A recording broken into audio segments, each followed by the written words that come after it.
O Aleph é um livro de contos do argentino Jorge Luis Borges, que foi publicado pela primeira vez em 1949, depois houve outra reedição em 1952, onde o Borges acrescentou alguns novos contos. Então, de início ele tinha 13 contos, depois o Borges acrescentou mais 4, totalizando assim 17. O leitor que já conhecia o Borges do Ficções, que foi o meu caso, vai ver como este aqui vai dar continuidade ali nas obsessões, nos temas, assim, nos traquejos, naquela forma bem sistemática de construir as narrativas que o Borges tem. Inclusive, no pós-fácil aqui desse livro, o Borges vai atentar como a maioria dos contos ali são fantásticos. E neste aqui a gente vai ter presente também os temas e os lugares comuns ali do Borges, como os labirintos, espelhos, biografias fictícias, contos que começam a partir de um trecho ou de uma problemática filosófica, por exemplo. Aqui você vai ter histórias de investigação assim, metafísica, literária, onde a realidade, a identidade, a natureza do infinito e do absoluto, de Deus, enfim, todos esses temas eles vão estar presentes aqui nas histórias de um jeito ou de outro. Então, pegando ali como exemplo a história que abre o livro Imortal, aqui você vai ver como a imortalidade, se avaliada por esse ângulo proposto aqui, na verdade ela é um fardo, visto que a brevidade e a fragilidade da vida é o que torna a experiência minimamente válida, ou essas duas são características que pelo menos nos salvam de nos tornarmos criaturas entorpecidas. E o que chama a atenção no Aleph é de fato a natureza assim mais moral de algumas histórias, principalmente a das primeiras. Aqui você vai ver figuras transitando entre as possibilidades de fazer ou certo ou errado, flertando ali com a vingança, histórias onde é preciso mostrar coragem, fibra moral, vontade, narrativas de redenção de caráter, o que é muito comum se você for pensar também no tipo de heróis e no tipo de histórias que fascinavam Borges. Aqui no Aleph, então, você vai ver ele seguindo aquela fórmula de desenvolver as suas ideias com o mesmo afinco de um pesquisador científico. E nessa esteira, continua chamando a atenção também como as revelações do Borges, ou epifanias, acontecem por meio das suas referências eruditas, como ele vai partir de fora para dentro, até chegar a uma verdade universal, muito precisa ou muito particular. Embora o Borges seja um pouco expansivo, ele sabe muito bem ir abrindo essas janelas que ele vai fazendo a cada conto que ele cria. Uma coisa assim vai puxando a outra,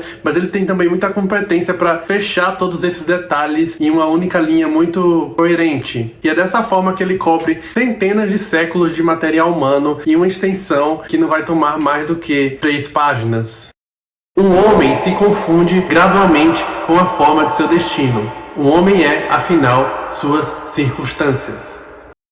Eu não achei o Aleph tão impactante assim como Ficções foi. Continuo achando o Ficções assim um pouco melhor, mas ainda assim é um livro muito incrível. Pra ser honesto, talvez seja até uma comparação meio injusta, porque o Ficções teve aquela qualidade de ter sido uma obra de inauguração pra mim, e aquela sensação não pode ser reproduzida 2 vezes, né? Enfim, os contos que mais me chamaram a atenção aqui foram o Zahir e o Aleph. Então, além do Zahir, você vai ter uma revelação sobre o dinheiro, assim, uma revelação mais metafísica, epifânica, que eu nunca tinha visto antes, e eu achei realmente um dos materiais mais vulneráveis que eu li do Borges, o que foi muito curioso e surpreendente também. E já no conto do Aleph, que é justamente a história que dá título aqui ao livro, a gente vê então o objeto por onde é possível ver todas as outras coisas do mundo. É o ponto que une todos os pontos, passado, presente, futuro, o instrumento da onipresença. No conto, esse Aleph, ele é encontrado ali no local que vai remeter muito ao mito ali da caverna do Platão. Só que ele não oferece exatamente conhecimento, ele vai manter o seu observador passivo, refém, incapaz de ir além daquele estado de suspensão. E se tem uma coisa que a gente vê no conto dos Borges, é que essa é uma ideia horrível. E é muito interessante quando a gente pensa que essa história, que é a última do livro, que tá concluindo tudo, ela é um eco justamente da primeira. Aquela lá sobre como a imortalidade, ou a ideia de imortalidade, seria muito ineficaz.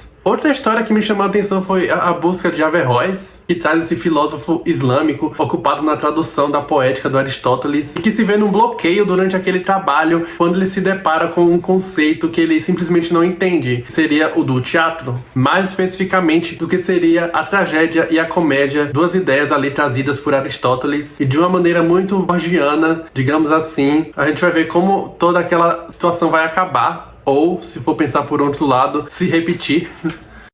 Considerei que mesmo nas linguagens humanas não existe proposição que não implique o universo inteiro.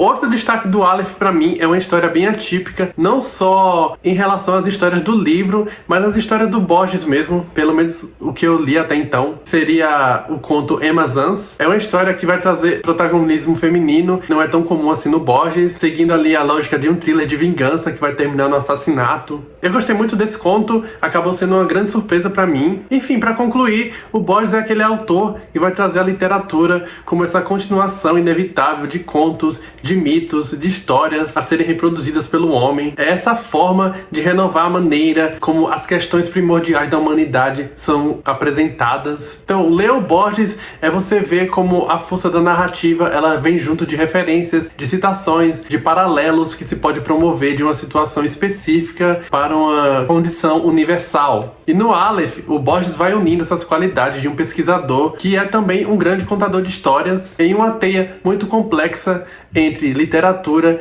e os mitos.